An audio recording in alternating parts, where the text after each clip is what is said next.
அதிமுகவின் கர்நாடக மாநில செயலாளர் புகழேந்தி தற்போது நம்முடன் தொலைபேசி இணைப்பில் இருக்கிறார். அவரிடம் பேசலாம். திரு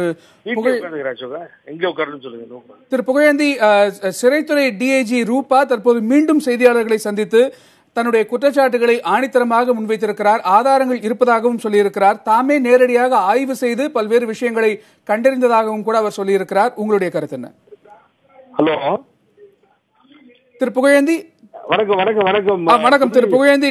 சிறைத்துறை டிஐஜியாக பொறுப்பேற்றிருக்கக்கூடிய ரூபா தானே நேரில் ஆய்வு செய்து சசிகலா அவர்களுக்கு சட்டவிரோதமாக பல்வேறு சிறப்பு வசதிகள் செய்து கொடுத்திருப்பதை ஆய்வு செய்து கண்டறிந்திருப்பதாகவும் ஆதாரம் இருப்பதாகவும் சொல்லியிருக்கிறாரே, உங்களுடைய கருத்து என்ன? இல்ல, முதல்ல புதிய தலைமுறைக்கு வணக்கம்.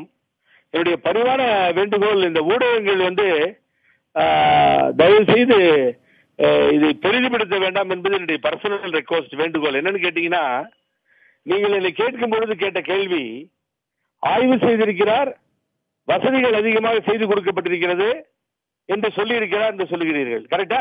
ஆமா.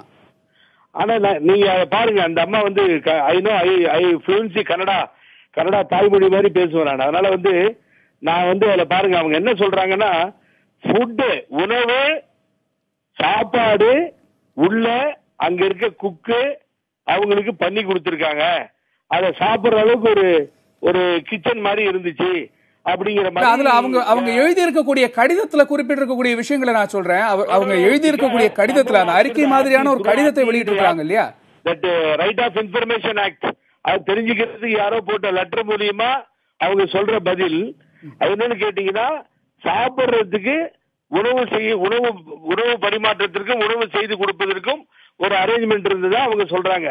அந்த அரேஞ்ச்மெண்ட் தான் பிரச்சனையே. திரு புகழேந்தி, சிறையில் இருக்கக்கூடிய சில கைதிகளை நான் வந்துட்டேன், என்ன கொஞ்சம் பேச விடுங்க. சொல்லுங்க. ஹலோ, சொல்லுங்க தொடர்ந்து சொல்லுங்க திரு புகழேந்தி. என்னன்னு கேட்டீங்கன்னா, அதாவது ஒரு கெஞ்சி கூத்தாடி நான் கேட்டிருக்கேன், ஏதாவது உங்களுக்கு எக்ஸ்ட்ரா ஸ்பெசிலிட்டிஸ் வேணுமாமா, உள்ள உணவு ஏதாவது ஃபுட்டு கொடுக்கறதுக்கு ஒத்துக்கிறீங்களா, சாப்பிடுறீங்களா, எடுத்துட்டு வரட்டுமான்னு நான் கேட்டிருக்கேன். இதை நம்ம டிவியில கூட பதிவு செஞ்சிருக்கேன். அதை அவங்க ஒத்துக்கல, வேண்டான்ட்டாங்க. அது வேண்டவே வேண்டாம், எனக்கு எந்தவித எக்ஸ்ட்ரா ஃபுட்டும் உள்ள தேவையில்லை, நான் பாட்டுக்கு ஆறாம இருக்கேங்க, எனக்கு அங்க சிறையில கொடுக்குற ஃபுட்டே போதும். இன்னொன்னையும் சொல்ல விரும்புறேன் புதிய தலைமுறைக்கு, போர் ஈட்டர், அதிகமா சாப்பிடுறவங்க இல்லைங்க, சாப்பாடு சாப்பிட மாட்டாங்க, சாண்ட்விச் கிடைச்சா சாப்பிடுவாங்க. எனக்கு ரொம்ப வருஷமா தெரியும். நான் போர்ஸ் பண்ணி ஒரு நாள் மத்தியானம் கிரவுன் பிளாசான்ற ஹோட்டல்ல 313 ஸ்டேட்மெண்ட்டுக்கு வர்றப்போ போர்ஸ் பண்ணி சாப்பிட சொன்னோம், நானும் கூட இருந்தவங்களும். அப்பதான் சாப்பிட்டாங்க. அது 2 பேரும் இருந்தாங்க மேடம், இளவரசி அவர்களும் இருந்தார்கள். அப்ப சாப்பிட்டாங்களே விட்டா, இந்த பொதுச் செயலாளர் போரிட்டு அதுக்காக போய் அதெல்லாம் கேட்டு அங்க வாங்குறதுக்கு அவங்க ரெடியா இல்ல. இங்க you go through the 2 statement. This is the head of the department, is the DGP, director general of police, Satyanarayana Rao ji. அவர் என்ன சொல்றாரு, உங்க டிவில இருந்தா பாத்துட்டு இருக்கு. அவர் என்ன சொல்றாரு, எனக்கு ஒண்ணுமே இதுல எந்த வயலேஷன் நடக்கல, நான் ஸ்ட்ரிக்ட்டா ஃபாலோ பண்ணிட்டு இருக்கேன், 15 நாளைக்கு ஒரு தடவை தான் பாக்குறதுக்கு அனுமதிக்கிறோம், வேற எந்த ஸ்பெசிலிட்டிஸும் நாங்க உள்ளார கொடுக்கலன்னு சொல்றாரு. இந்த அம்மா என்ன சொல்றாங்க, சாப்பாட்டுக்காக ஸ்பெஷலா ஏதோ பண்ணி கொடுத்தாங்கன்னு அந்த அம்மா ஸ்டேட்மெண்ட் கொடுக்குறாங்க. This is the 2 different statements we are seeing now. Am I correct or not? இதுல ஏதாவது உள்நோக்கம் இருக்கிறதுன்னு நினைக்கிறீங்களா? டிஐஜி ரூபா சொல்லக்கூடிய குற்றச்சாட்டுகள்ல உள்ளார போய் நம்ம தலையிட முடியாது. அதிகாரிகளுக்குள்ளாக அவர்களுக்குள் என்ன நடக்கிறது, என்ன போகிறது என்பதையெல்லாம் ஆராய முடியாது. எங்களுடைய சிந்தனை எல்லாம், எங்களுடைய எண்ணங்கள் எல்லாம், எங்களது பொதுச் செயலாளர் ஆரோக்கியத்தோடு இருக்க வேண்டும், அவர்கள் நல்லபடியாக வெளியில வர வேண்டும் என்பதுதான் எங்களுடைய முழு எண்ணமாக, கனவாக இருக்கிறது. ஆகவே அதுல நாங்க அவங்கள பத்தி சொல்லி இவங்களை பத்தி சொல்லி I don't make any misunderstanding between the officers. இந்த மேடமே திரும்பி மாத்தி சொல்லலாம், என்னன்னு தெரியல, அது என்ன சொல்லுதுன்னு தெரியல. ஆனா she is telling sit officer நானு அது இதுன்னு சொல்லிட்டு இந்த கம்ப்ளைண்ட் ஆர்டிஐல கேட்டதால ஏதோ நான் கொடுத்திருக்கேன்னு சொல்றாங்க. நான் என்ன கேக்குறேன், ஹியூமன் பீயிங்கா சிறைத்துறை பிரிசன் மேனுவல படிச்சீங்கன்னா ஒரு கைதிக்கு சிறையில் இருக்க ஃபுட்டை கொடுக்கலான்னு இருக்கு, அதே நேரத்தில் நல்ல ஃபுட்டை கொடுக்கணும் பாத்துக்கணும் இருக்கு. 10 நாளைக்கு முன்னாடி டைம்ஸ் ஆஃப் இந்தியால ஃப்ரண்ட் பேஜ்ல, டெக்கானரால ஃப்ரண்ட் பேஜ்ல அப்போ ஒரு மார்க் பண்ணிருக்காங்க. என்ன தெரியுங்களா, 100கணக்கான கைதிகள் பரப்பனாகிற சிறையில் நோய்வாய்ப்பட்டு மிகவும் சிரமப்படுகிறார்கள்.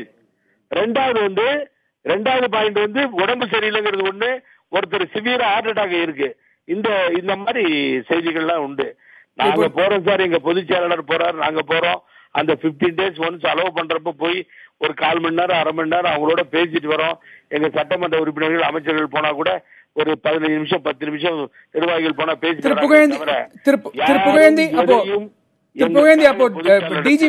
டிஜிபி சத்யநாராயணா அவர்கள் 2 கோடி ரூபாய் லஞ்சம் பெற்றுக்கொண்டு சசிகலா அவர்களுக்கு சிறப்பு வசதிகளை செய்து கொடுத்தார் அப்படிங்கிற குற்றச்சாட்டையும் கூட முற்றிலுமாக நீங்கள் மறுக்கிறீர்கள் இல்லையா?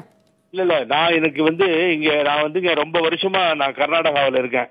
நான் பர்சனலா யார பத்தியும் பேச விரும்பலன்னு சொன்னாலும் நம்ம ராமலிங்கன்னு ஒரு டிஜிபி இருந்தாங்க, உங்களுக்கு தெரிஞ்சிருக்கும், தமிழ்காரரு.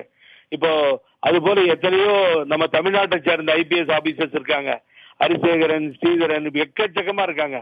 ஆனா நான் என்ன சொல்ல வரேன்னு சொன்னா, கன்னடா ஆபீசர்ஸ் இருக்காங்க. கோபால் ஒசூர் இருந்தாரு, இப்பதான் ரிட்டையர்ட் ஆனாரு. மிர்ஜி இருந்தாரு, வீரப்பனோட சுட்டு 3 புல்லட் உள்ள போய் அம்மா தான் காப்பாத்துனாங்க. ஆனா இவர்கள் எல்லாம் உண்மையான ஒரு சின்ன அலிகேஷன் இல்லாத ஆபீசர்ஸ். நீங்க சத்யநாராயண ராவ்ன்ற ஒரு டிஜிபி மேல he was in the Central Bureau of Investigation, he was in CBCID, so he is not an ordinary officer here. So அவரை விட்டுட்டு மீறி ஒரு இன்ச்சு கூட ஒன்றும் நடக்காது. All the there camera is there. I am asking another question. Camera எல்லா இடத்துலயும் இருக்கப்போ இந்த ஸ்பெஷலிட்டிஸ் எல்லாம் கொடுத்திருந்தா அந்த கேமராவில் பதிவு இருக்காதா, தெரிஞ்சிருக்காதா? அது என்ன நடக்குதுன்னு தெரியல. அவங்க உட்கட்சி உள் நிர்வாக ப்ராப்ளம். சோ பொறுத்திருந்து பார்ப்போம் என்ன நடக்கிறது.